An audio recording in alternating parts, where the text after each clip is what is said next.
Hello and welcome. I'm Uday Pratap Singh. You're joining us on this special interview on NewsX. We are in conversation with the man of the moment. Yes, someone who, of course, has impressed one and all with his portrayal once again in Yeh Kaali Kaali Ankhein Season 2 on Netflix. I'm, of course, talking about Tahir Raj Bhasin. Tahir, welcome. Thank you so much for being back with us today on NewsX. Hi, Uday. Always a pleasure. And congratulations, as I said, you are the talk of the town because this was, a show which people loved, and they were intrigued by. They loved, of course, all the aspects of your character and all the plots of the show, and then excited for season two. Now season two's out, got such great reviews both from critics and the audiences. So what's the feeling like now when you look back? Yeah, Uday, you've summed it up perfectly. It's just been 3 weeks of non-stop excitement and celebration. And the major reason for that being that a week before the release, although we were confident about what we had done in season two, but there was like definitely that sense of stress of Mm. in the industry, there's something known as a season two curse, which is when a Yes. sequel comes out, it's always compared to a season one. There's always, it isn't as good. Maybe season one was just a fluke, and so there's always that bit of doubt in you to an anxiety of like, is it going to do well? And then over the first weekend, we were just overwhelmed, and it was just so validating to know that people loved it. Like you said, there was curiosity because it's very different from the first season, but thematically it remains the same. It is as pulpy, as sensational, as high drama, as the first one was. And these days with social media, the interaction with fans is just so instant that you know that whether it's done well or not. And I'm Mhm. so happy to say that within such a short time, Netflix has already announced that there will be a season three, which Yeah. is the ultimate sign of it doing well. Yes, I was just going to say that they've saved you the trouble of every time you meet your fans or every time you go to meet some friends. They I'm sure they would have asked you this question if they hadn't announced it already. Ki kab aa rahi hai, kab aa rahi hai? But at least it's out now. It's confirmed. So how do you react to that as an actor? The fact that a show that you've done has been renewed not just for a second season but now for a third one as well. Did you think this when you first signed Ye Kali Kali Aankhein? Not at all.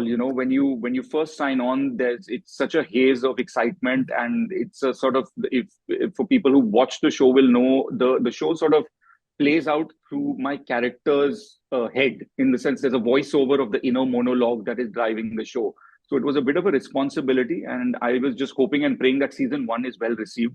But the other day I opened the paper, and it said the hit franchise gets a season three, and never in my wildest dreams had I thought that YKKA, or Yaka as we now call it, will be called a hit franchise. So it feels just incredibly validating, and also the fact that there's something that we've done right. Like you've managed to, and when I watched season two as an actor, because you asked me how does it feel, it Mhm. always feels amazing to know that every department came together to play its role, and they played it well. And I'm talking about the cinematographers, the people who grade the film, the background score, the other supporting stars, and all of that ultimately leads to what you've seen in season two.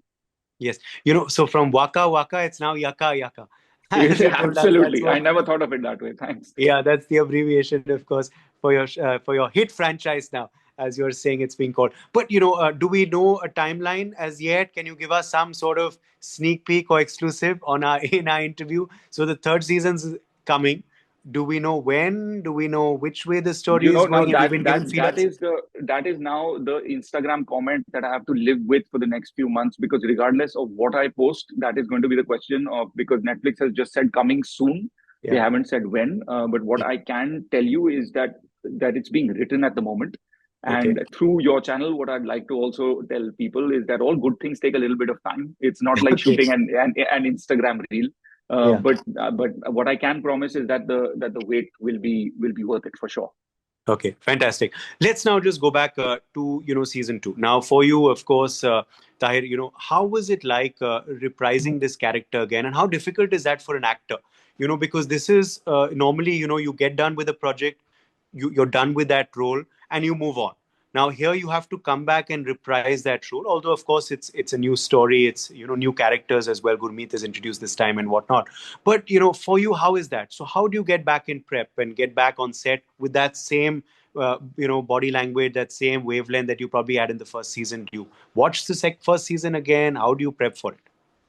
That's a great question, this was my very first time returning to a character because the majority of the work that I had done before this is work for the theater, work for Yeah. cinema, and this is my first time doing a sequel.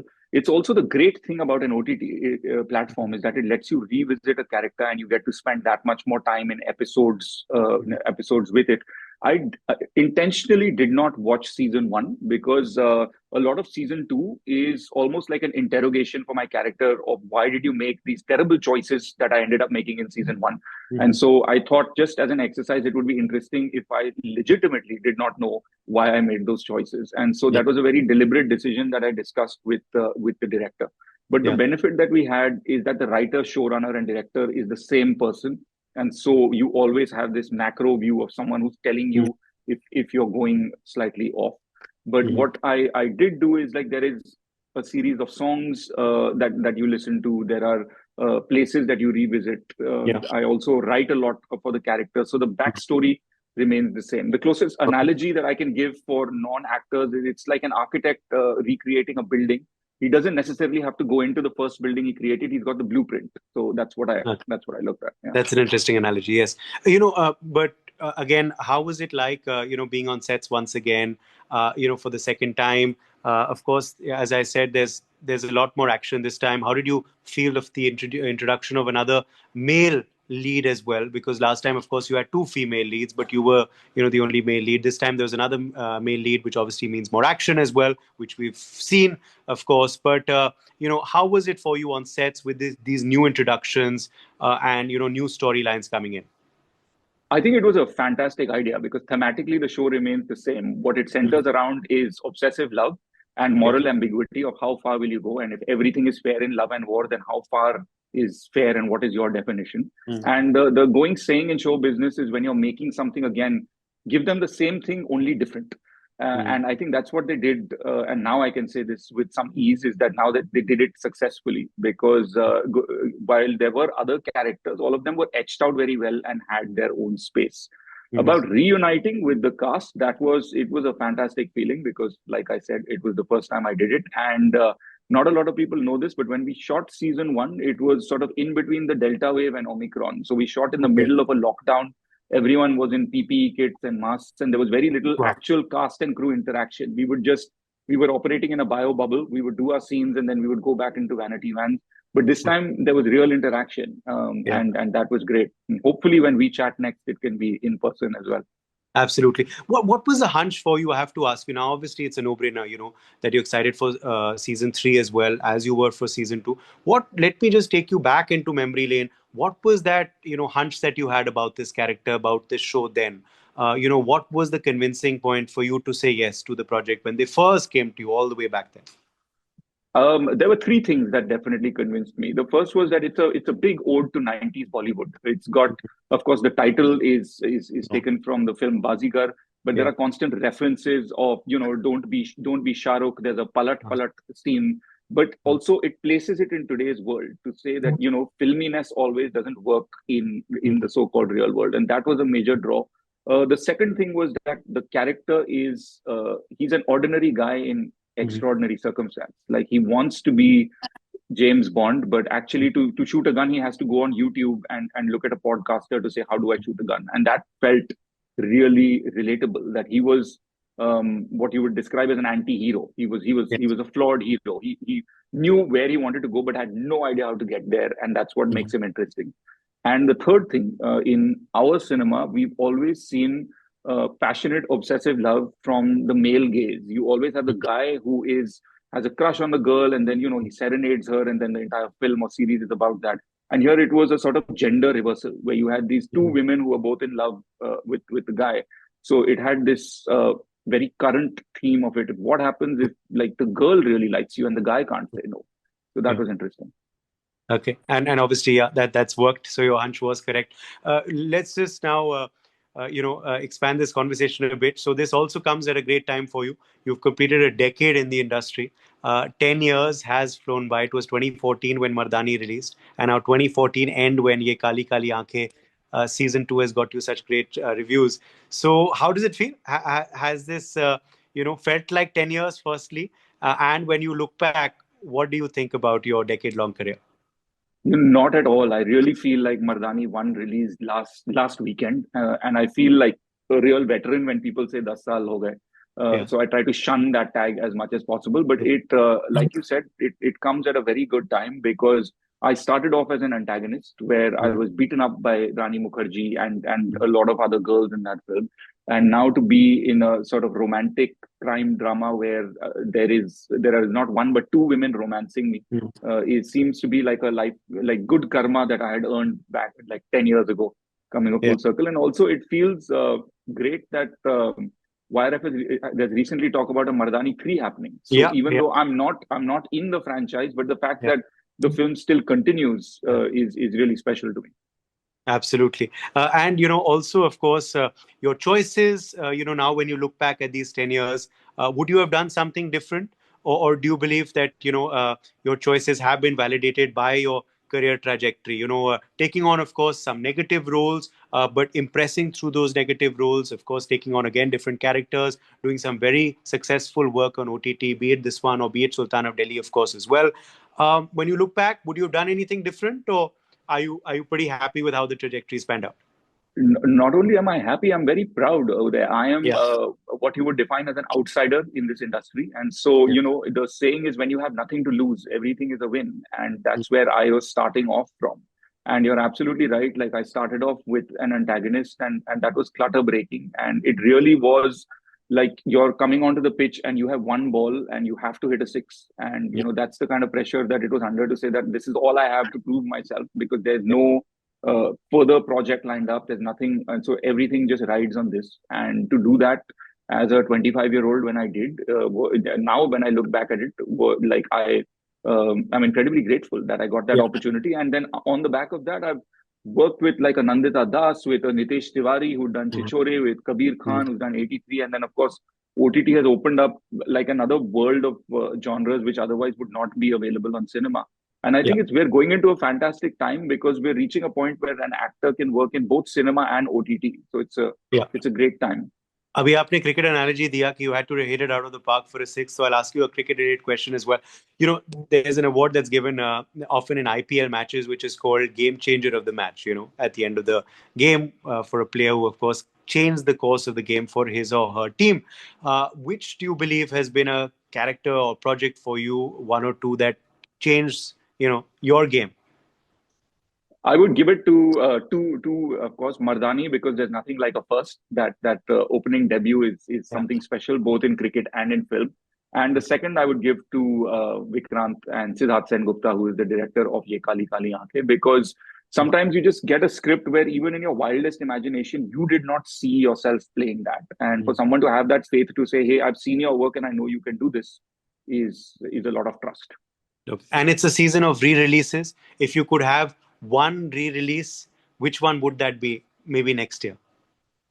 That would have to be Chichore because I feel like it's got such a heartwarming lesson to say that it's Mm. not always about the victory, it's about the journey, and I Yeah. feel like it's timeless and it's something that college kids, or whether you're in school or whether you're trying to adult like I am, is something that you will relate to.